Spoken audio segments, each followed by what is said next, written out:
بيان سور غادي نديروا كل عمل. دابا انا فكرت بواحد الطريقه ان ان شاء الله غنديروا عمل سينمائي غيدوز في السينما ومن بعد السينما مباشره في اليوتيوب.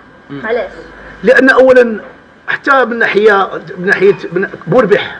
انا تنقول للناس مربح، لانك ملي كدير فيلم في اليوتيوب تنشوفوا بعدا واحد العريضه ديال حنا ما كنشوفوش على الجانب المادي. راه تقدر التلفازه مثلا تعطيك 100 مليون في الفيلم، هذا اللي كيعطيو في دفتر التحملات، يعطوك 100 مليون في الفيلم ولكن ما يكونش عندك واحد، ما يشوفوش الناس نسبه المشاهدات تكون ديما ضعيفه وما غيشوفوش الناس في دول اخرى، لان بزاف ناس في دول اخرى اللي متبعين اليوتيوب كذلك الناس الانتقادات ديالهم اللي كيشوفوا في التلفازه ما عندهمش كيفاش ينتقدوا، كيفاش يعطوك دي ديريكسيون يوريوك. الان الحمد لله الناس ملي كتشوف اليوتيوب داك اللي مريح غير في القنيت وعنده فكره تيعاود يكتبها وتقدر تاخذ منها وتستافد. عطاك الجزء الثاني ديال نايت وعطاوني والله العظيم الا عطاو. تصور انا نقولها لكم هذه راه غريبه واحد القضيه.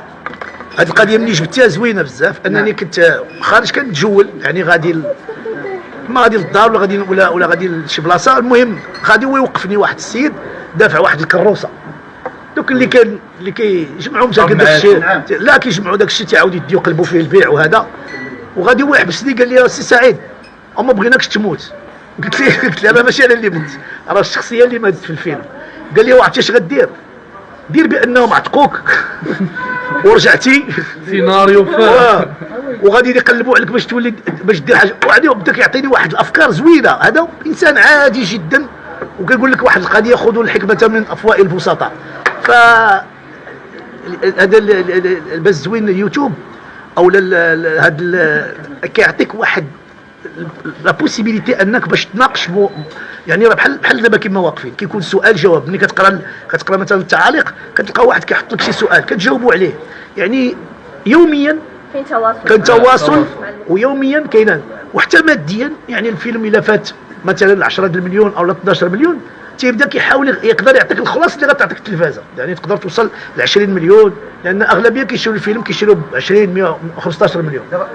دابا كنشوف صراحه دابا تقريبا ديك 25 هكا. 25 مليون. دابا كنشوف التعاليق يعني حسب اللايف اللي كنديروا دابا وبحال مثلا واحد كاتب الله يعاونك عليهم وما فهمناش كيقصد والله يعاوننا على اعداء النجاح. لا وشوف هو اي عمل عنده اعداء ديالو، عنده اعداء النجاح. عندك راه كاين بزاف الحوايج ما يمكنش راه قلتها لك، يعني الانتقادات وداك الشيء عادي. ما ان واحد يقول لك مثلا ما عجبنيش هذه في هذا الفيلم عيان، الممثل ما كانش مزيان، لان هذه الناس هذه حريتهم وكل واحد وكيف كيشوف. انا مثلا كتقول لي ام كلثوم كتجيني ما عرفاش شنو هي، وكاين واحد اخر كاع ما كيعرفها كاع شنو هي شكون هي، كاع ما يبغيش يتصنت لها. كيقول لك انا الوالد عندي كان راجل كبير وحنا كانت تعجبنا الغناء العربي. كنقول لي وحنا باقي صغار تيقول لي الوالده ساعتين وتبقى شادانا تيقول لنا اولدي راكم ما حاسين. يعني الجميل في سعيد الناصري ان كل مره نكتشفوا معاك وجوه شابه. كان محمد عزام ايه بهلول. اليوم شفنا واحد اخ اللي ولد سباته اللي هو يوسف كامل. اييه الشخص ديال الفيليزاسيون اللي عجيب هذاك. كان معايا عجيب كامل عجيب. بعض حدا انه سرق منك البطوله نجوميه في بعض بصفه طبعا. واش اكيد ممكن انا نشوف شي وجه جديد مره اخرى؟ طبعا عندكم محسن ناشط اللي خديتو الكره انه كان لاعب ديال الوداد سابق وخديتو ليهم ولا ولدي. انا اتبناه يعني زعما اتبناه ولا ماشي غير فني، انا اتبناه كاب ديالو حتى في حياته ان شاء الله الى قبلها اكيد، لانه شاب تبارك الله عليه مربي ومخلق وتبارك الله عليه موسيقي والاداء ديالو كان جميل في الدور ديال كمال. وبالنسبه لكمال اللي لعب الدور ديال هذا بوحدو خدا واحد النجاح باهر، يعني الناس عجبهم. وحتى السي بكريم كان كتب واحد كريتيك على الفيلم واشار لهذيك اللقطه ديالو، كان رائع جدا ونقصنا له مازال من ديك اللقطه لان كانت طويله والفيلم كان طويل نقصنا له. انا بكثره المتعه معاه عجبني. انا واحد القضيه نقولها لكم، شتي انا ملي كنكون في ان فيلم ما تنبغيش نكون انا النجم. انا مع قضيه النجوميه ما كنامنش بها. انا تنامن بالمحبه ديال الناس والاداء الجيد، لان الناس سي سكون ابل لابريسياسيون. يعني الناس ملي كتكون تتبغي شي واحد ما كتشوفوش كنجم، كتشوفوه بحال خوها بحال صاحبها بحال ولا كيشوفها بحال اختو ولا بحال واحد من العائله ديالو. وهذا هو الاحساس الجميل اللي عندي معاه. اما ملي كيكون معايا شي فنان واخا يكون يلاه بدا ويكون رائع اقسم لك بالله لا اصفق له، وكنحاول نعاونو باش يكون احسن. علاش؟ لان هذاك نجح الفيلم كله، وانا راه ماشي انا اللي نجحت الفيلم. كان واحد الجو ديال العائله كنا كنشوفوا في الفيلم، اننا بحال كنشوفوا واحد الجو ديال العائله كاين في الشخصيات اللي كاينه ابار العلاقه لا كاين كنا احنا محابين. شوف انا الاغلبيه ديال الفنانه كلهم لعبوا معايا وهما صغار.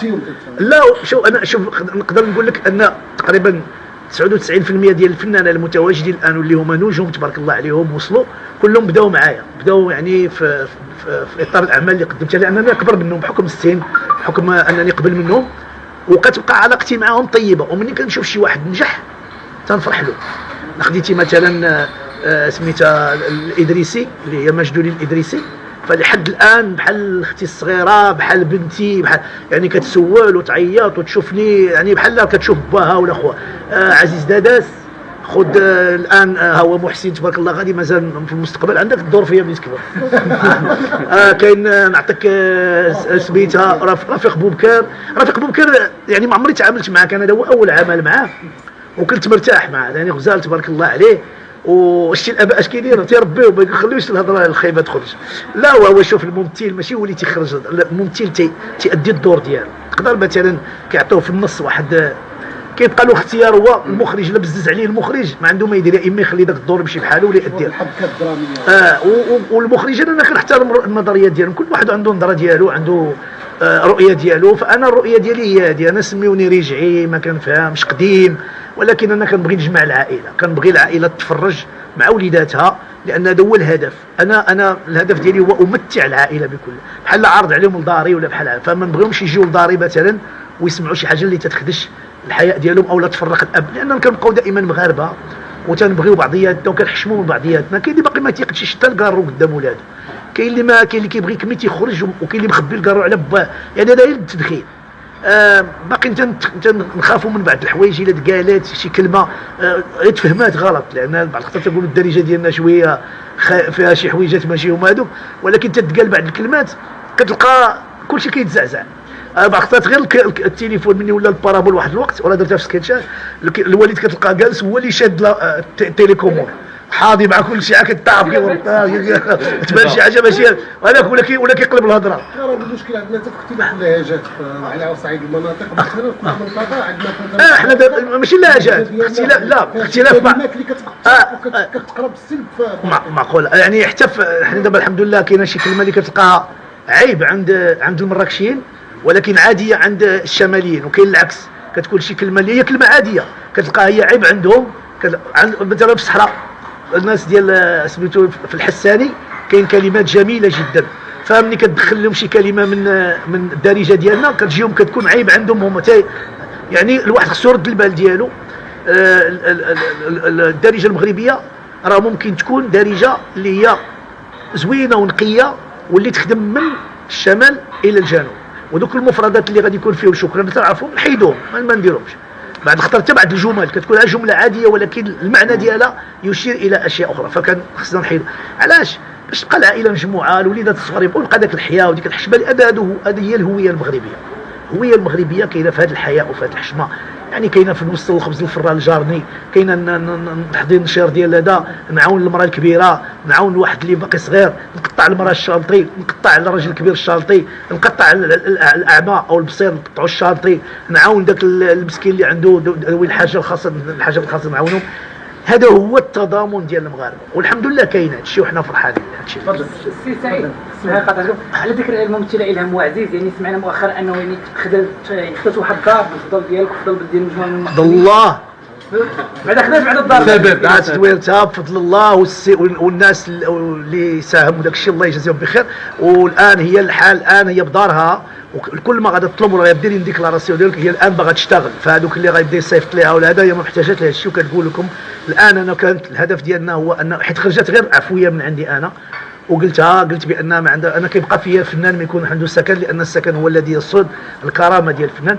وكنا حنا ناويين ان شاء الله في ليله نجوم الشاشه اللي كانت غتكون لتكريم السيد الخلفي، لان كنا غنديروا الخلفي غير تكريم، راه ما كاين لا فلوس لا والو، كان مجرد تكريم باش نهزوا له المعنويات ديالو، وكان فرحان هو لذاك التكريم مسكين.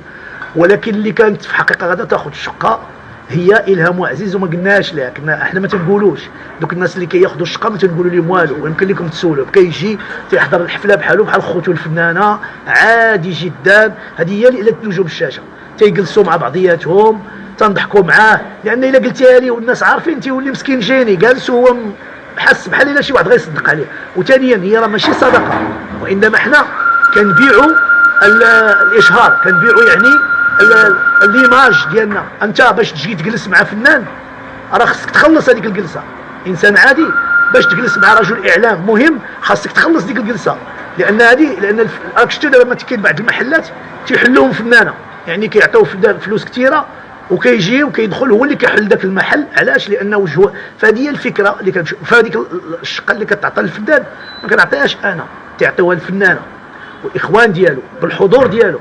لاننا كنا كنحضروا في واحد الحفل كنفرحوا مع الناس، كنتلاقاو مع رجال الاعمال اللي هما اللي كيشريو لي طابل وكيشريو سميتو تيديروا الاشهار الشركات ديالهم، كيف ما ملي كيعيطوا علينا وكنديروا اشهار في التلفزيون. سي لا ميم شوز، ما في هذاك الشيء ديال التسول، شيء كلام خاوي. حنا حاشا واش نمشيو التسول ما كاينش ثانيه هكذا. لا داك الشيء ما كاينش واحد، ما كاينش شي واحد كيدور هنايا. الحمد لله الفنانه بكرامتهم، شوف الفنانه بكرامتهم وكرامتهم مصيونه. الفنانه هما رمز من رموز المجتمع. الفنان عنده القيمه ديالو كشخص كنجم، والا ما تلقاش في التلفزيون كيدوزوا اشهار ونقولوا تا التلفازه راه كتسول كيمشيو يديروا هذاك اشهار.